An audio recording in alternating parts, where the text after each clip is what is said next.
Okay, here we are back with, this is actually section 18 of the Fool's Journey. As he goes through the major trumps, there of course is the Fool.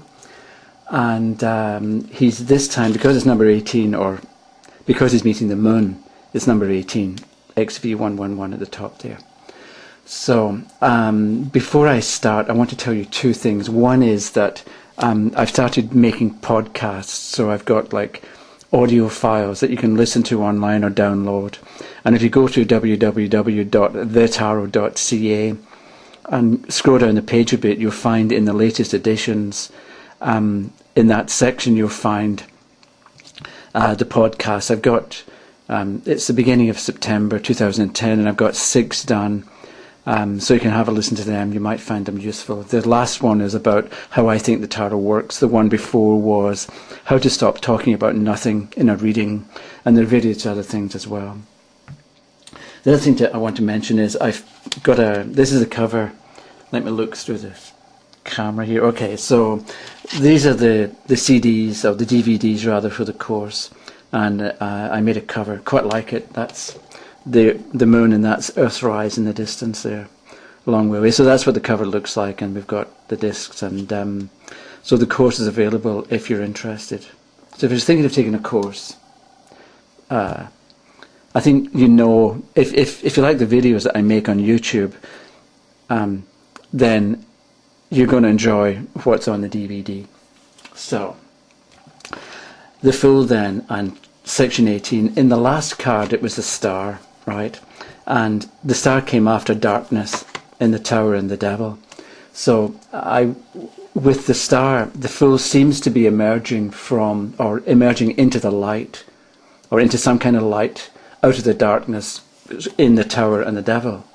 So darkness can mean that we don't see clearly when under the influence of those cards, right? So with the Devil in the Tower, you may want to say to the questioner, or the question says, I'm confused, or I don't know what to do, and you say, I'm not surprised. That's to be expected because of the nature of the Devil in the Tower. There's darkness, you're not clear, you don't see clearly what direction to go in or what to do.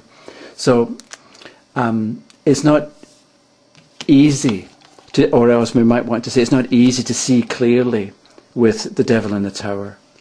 So things seem to change when we got to the Star, right? Because it's light, and at least it's nighttime, and you've got some way of being guided. So there seemed to be an improvement a bit with the Star, but now with the Moon, we can say that we're sort of back to nighttime. Obviously nighttime because it's the Moon. We know the Sun is next, right? It's close, but the Fool doesn't, and we can't assume that the Fool knows more than he's already been taught. So we know the Sun is next, but because we know good things are coming up, we can look at this card, the Moon, as being a challenge for the Fool to see if the decisions that he made with the Star are actually going to take him forward. Okay, because this is good, and the nature of the card, it's inspirational, you're confident, and so on. But the first thing that happens after you make a decision is you're given a test, you're given a challenge, and that can be represented by the Moon because we're back in the dark. So is the Fool going to stay with the decisions that he made under the Star, or is he going to be shown that the decisions that he made are not going to take him forward? Probably they are, or I think we can say because of the nature of the Star that the decisions made were good decisions. But this is a test to see how it can be, to see how committed the Fool is, or how serious he is about doing what he's chosen to do. Right? So it's a test of commitment, a test of seriousness. Because the thing is, if you think about it, people make lists of what they want. You know, there's all these courses that they sell on, you know, wish fulfillment, or not wish fulfillment, but the secret, and I can't remember the other kinds of terms they use. But so the idea is that you make a list of what you want, and people do this, but then something happens, and they change their mind, so they get in their own way. There's something about being like sticking with your plan and seeing it through and continuing on with it instead of giving up. Okay, so like you decide that you want something, and then something goes wrong and you decide you don't want it. So you make another list, and then something happens, and then you change your mind about that again. So if you keep changing your mind and having doubts and being confused, that's what you get back. So, let's say people come up against the moon card can represent coming up against an obstacle, and even a tiny one. And people will decide that it wasn't meant to be, or they were wrong to want whatever it was that they wanted, or that it's not going to work, or that it's not even possible. But the thing is, it's just an obstacle.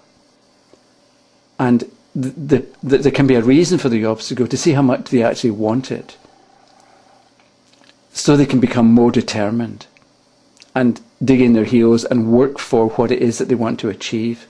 But instead, because it's the moon, and if you've ever had a nightmare, and you wake in the middle of the night and you're scared, it just sort of amplifies it, makes it worse. So with the moon,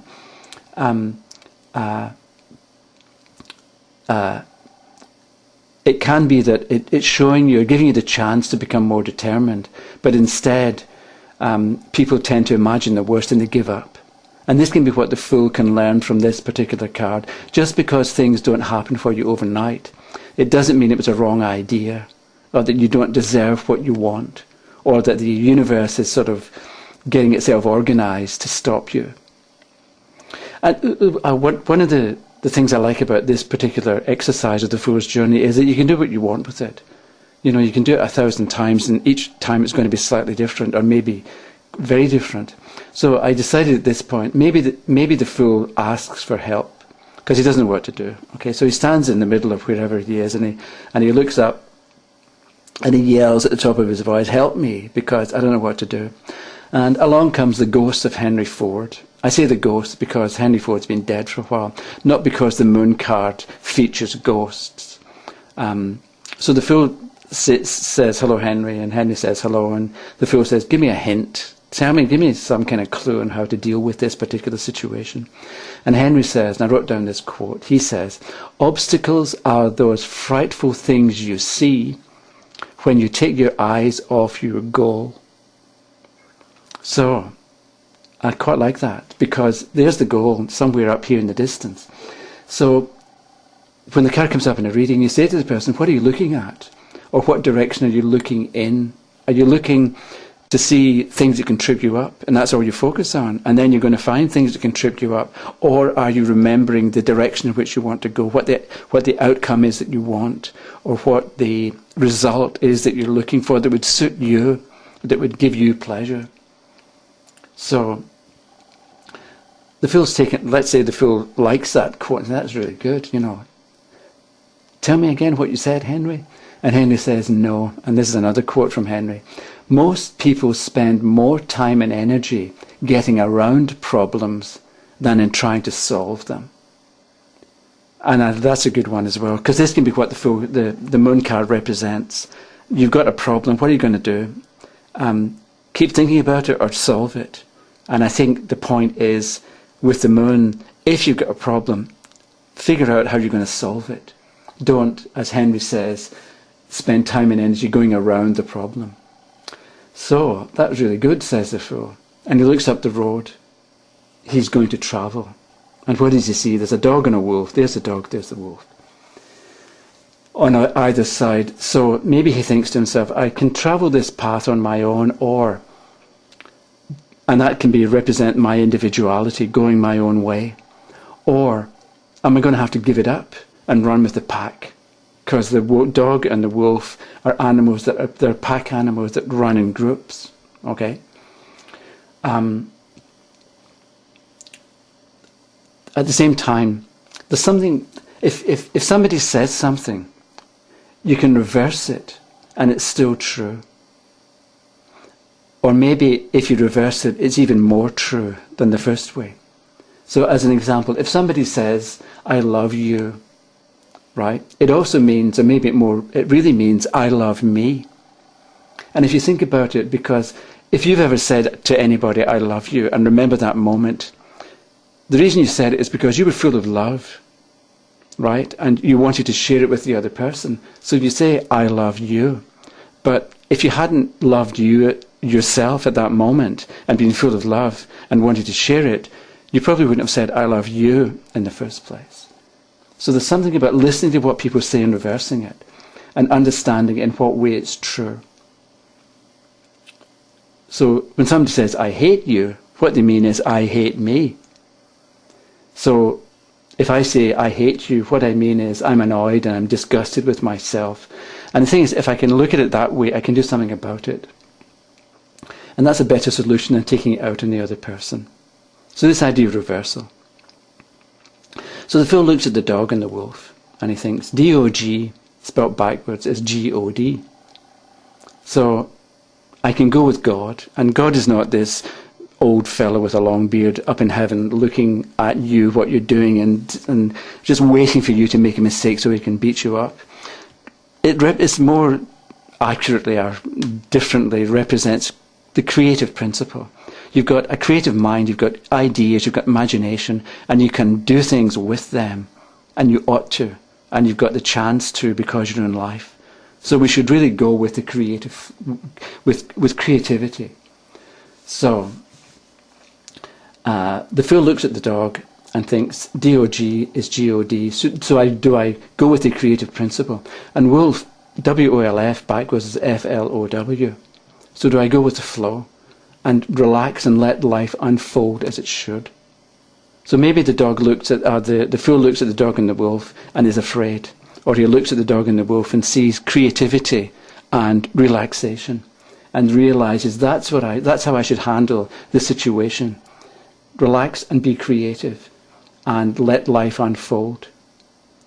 But I'll get into trouble with myself, says the fool, if I get sidetracked by being afraid of the animals, by being afraid of the dog and the wolf.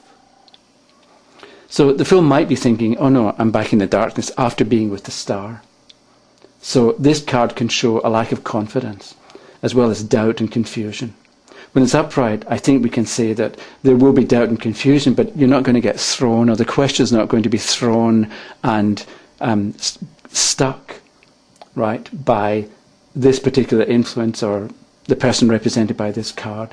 Whereas if the card is upside down, I think you're looking at a different situation. There's doubt and confusion, but it kind of undermines the early decisions that take away the person's confidence. So that's something about the part 18 of the Fool's Journey. Next is going to be the Fool meeting the Sun card.